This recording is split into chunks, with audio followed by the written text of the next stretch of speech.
Hello class, this is General Chemistry 2.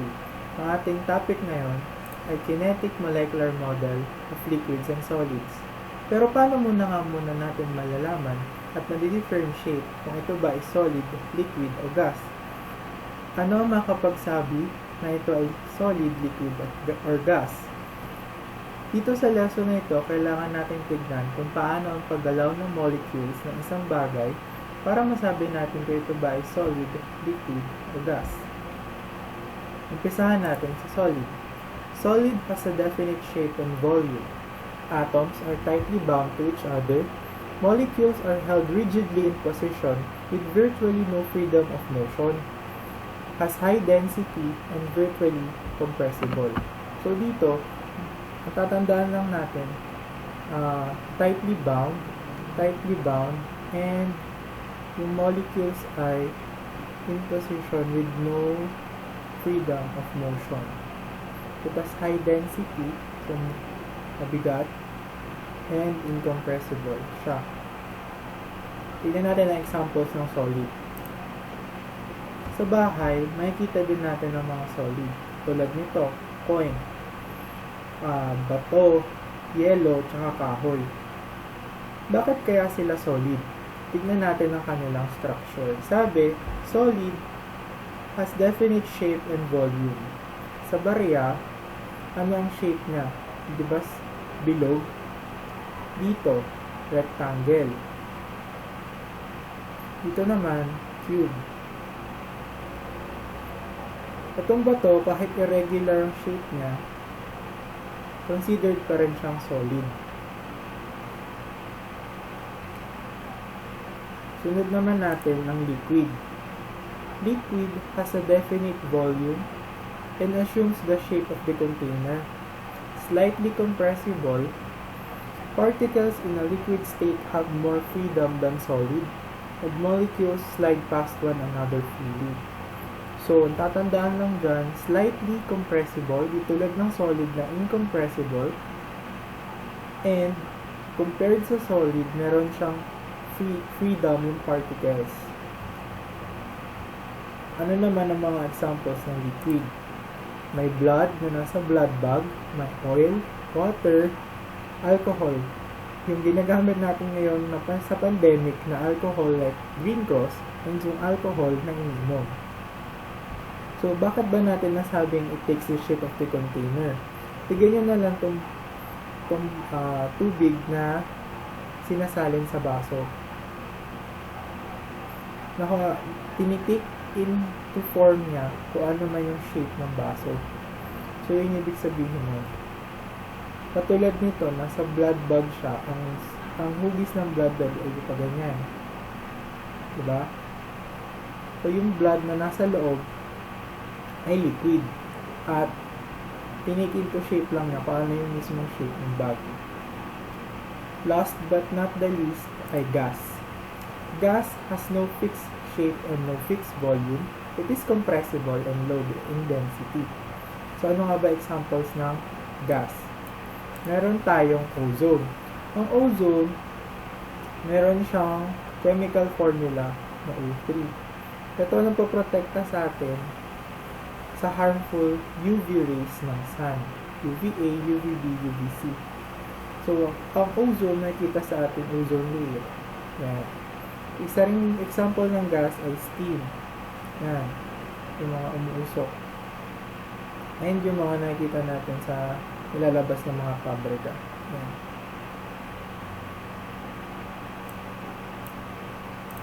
Ito na ang summary ng characteristic properties of gases, liquids, and solids. Ito lang dapat tandaan para ma-distinguish natin kung ano ba ang state ng isang bagay. Ito ba ay solid, liquid, o gas? Pag gas, it assumes the volume and shape of its container. Pag liquid, definite volume but assumes the shape of its container. Solid, definite volume and shape.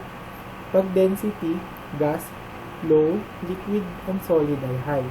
Pag compressibility naman, pag gas, very compressible. Pag liquid, slight lang. And solid, virtually incompressible. Sa motion naman ng molecules, ang gas ang pinaka-free sa tatlo. it has very free motion. Liquid slide past one another freely, and yung solid vibrate about fixed position. Ibig sabihin, kapag nag-start mag-vibrate ang molecules ng isang solid dahil rigid at tightly bound siya sa isa't isa, dun lang siya mismo sa position na nagva-vibrate lang siya. Unlike liquid na medyo may freedom siya to slide past one another. And syempre, ang pinakamalaya sa lahat ang gas, which is very free in motion. Kaya naman sinabing assumes the volume and shape of its container ang gas. Kasi example natin dyan kunwari ay balloon.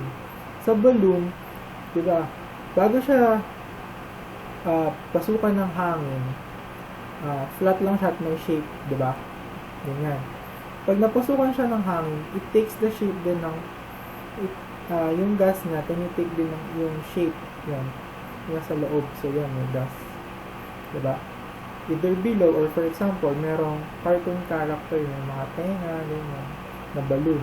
So yun din. Kaya siya sinabing assumes the volume and shape of its container. Next, molecular behavior of solid, liquid, and gas. Kaya nga ang lesson natin ay kinetic molecular model para maintindihan ninyo on a molecular level kung ano ang nangyayari sa tatlong states ng matter, solid, liquid, at gas. Nakita nyo na kapag solid, ang molecules ay halos hindi nagalaw. Yan. Kasi na they're tightly bound to each other. Yan siya. Kakadikit. Yan. So, makikita nyo na hindi siya halos gumagalaw, fixed. Kapag liquid naman, medyo may paggalaw compared sa solid. At syempre gas, makikita nyo na malaya sila at mabibilis ang movement. Yan. Sa liquid, yan, medyo may space. Ito talagang yung distance nila sobrang layo, diba? Sa isa, tsaka mabibilis yan. Nagbabanggaan na sa gases kasi free yung motion nila. Nagbabanggaan sila dito sa walls. Yan.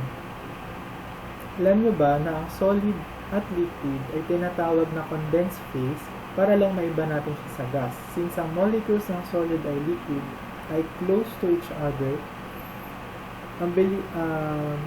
kaysa sa gas na ang bilis ng movement niya within a container. Yan, next. Dito naman sa slide na to, makikita nyo yung parang paggalaw nila sa solid, liquid, at gas.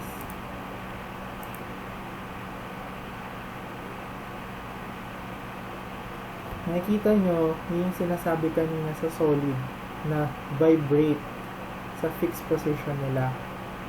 Pag liquid, medyo may freedom at may spaces. Syempre, pinakamabilis ang motion ng gases.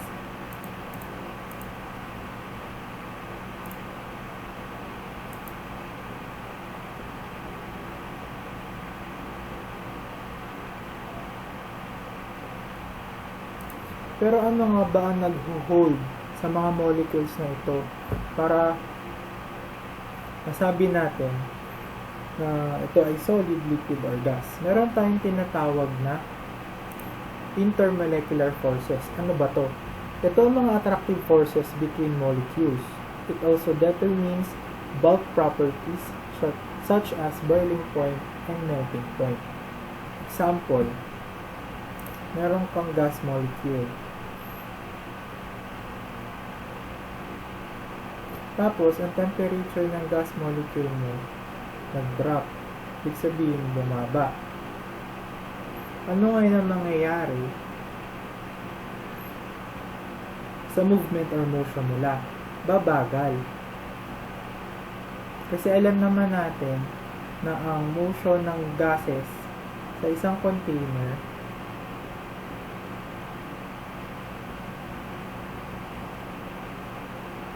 pag pinainitan,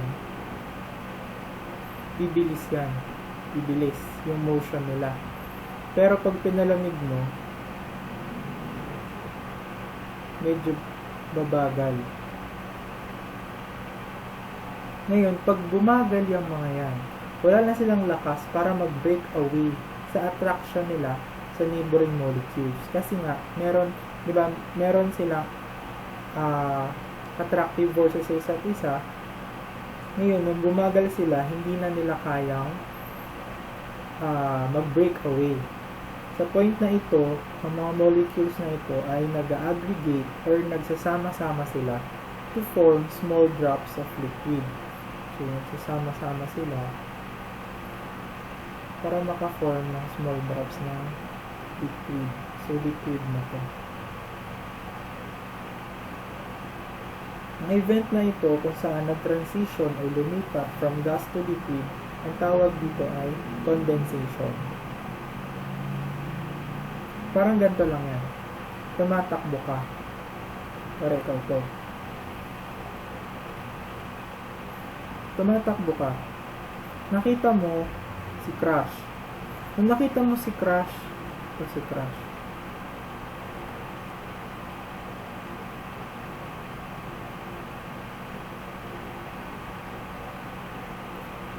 nakita mo si Crush, bigla kang bumagal sa pagtakbo. Nung bumagal ka, dahil attracted ka sa kanya, bigla kayo nagkalapit. Kasi wala ka ng lakas tumakbo. Kasi nga, nakita mo siya, kinikilig ka. Kasi nakita mo siya.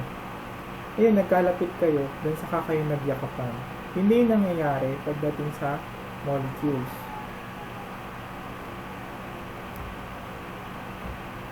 Kung merong intermolecular forces, meron din tayong tinatawag na intramolecular forces. Ano naman to? It holds atoms together in a molecule. It stabilizes individual molecules. Chemical bonding. So, sa chemical bonding, ang nag-govern na forces dyan ay intramolecular forces. Chemical bonding. Meron tayong ionic bond, covalent bond. For example, water. Water has a covalent bond, diba? H2O, water.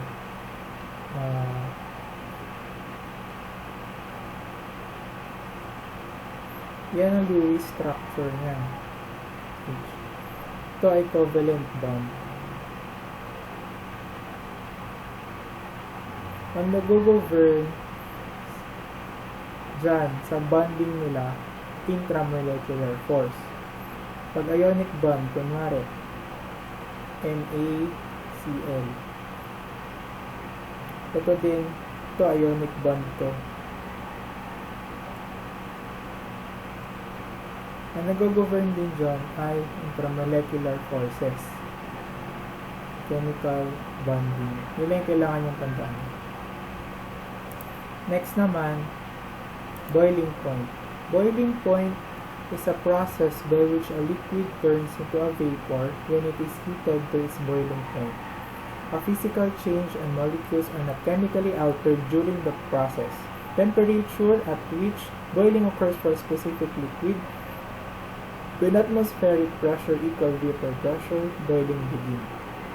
So what is boiling point? Sa makatuwid, ito yung temperature at which boiling point occurs for a specific liquid.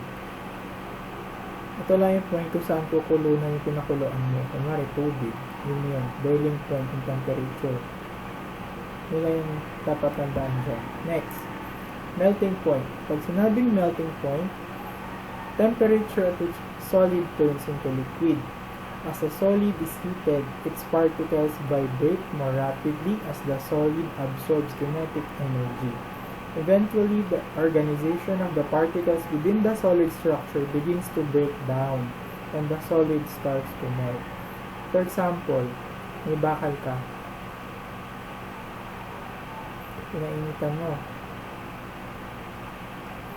Alam mo na nasa loob ng bakal, solid yan. So, ibig sabihin, ganyan yung itsura ng kanyang mga molecules sa loob. Katulad ng kanina dun sa video. Kabilang slide.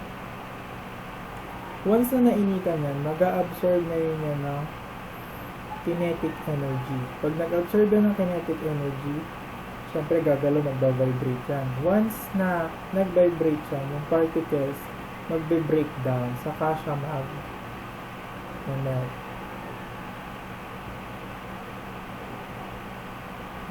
saka na siya mag-melt ngayon. That's melting point. Tandaan nyo na ang intermolecular forces ay mas weak kaysa intramolecular forces. Paano natin masasabi yan? Diba, sabi natin, kunwari, meron kang substance A.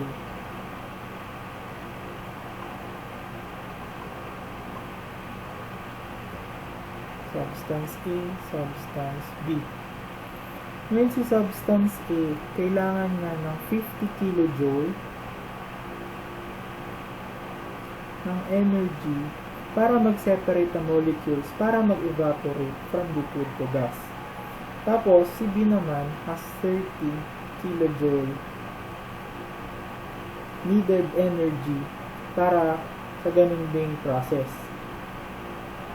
Ibig sabihin, mas mataas ang strength ng intermolecular forces or kapit ng molecules ni A sa isa't isa, kaya mas mataas din ang boiling point nito.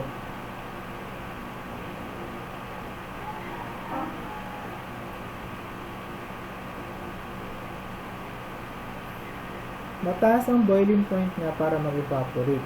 Di tulad ni B na hindi gaano close ang molecules niya. Mababa ang energy needed para paghiwalayin.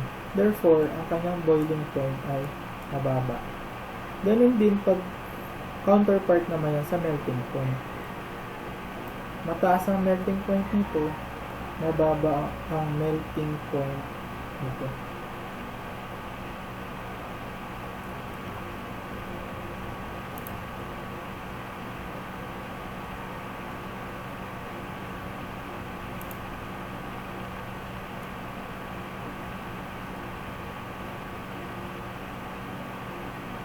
Ang liquid nagbo-boil kapag may sapat na siyang thermal energy para ma-overcome ang intermolecular attractive forces na nag-hold sa kanilang dalawa.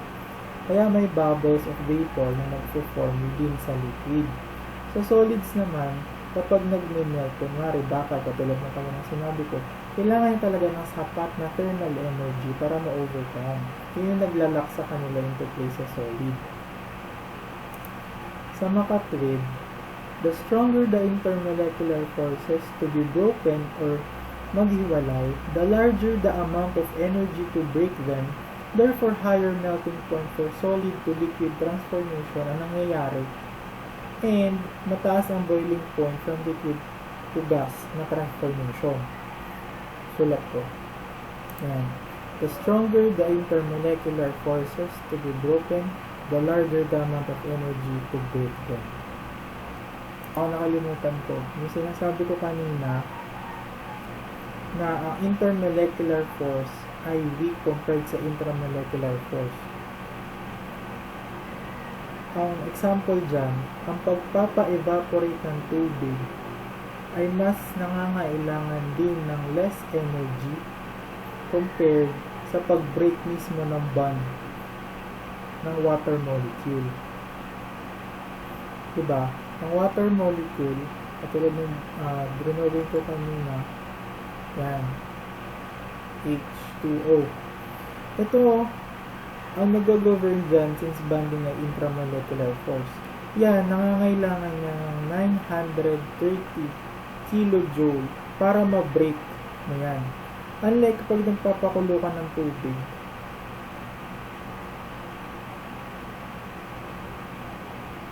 nangangailangan lang yan ng 41 kilojoule.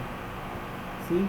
Yung difference nila, pag break mo yung bond, mas mataas ang kailangan mong energy. Pag nag-evaporate ka lang, mas konti. Kaya intermolecular forces ay mas weak compared sa intramolecular forces. Yun yung tatandaan mo yan. Yun lang muna guys, and watch out for my next videos. Thank you for listening.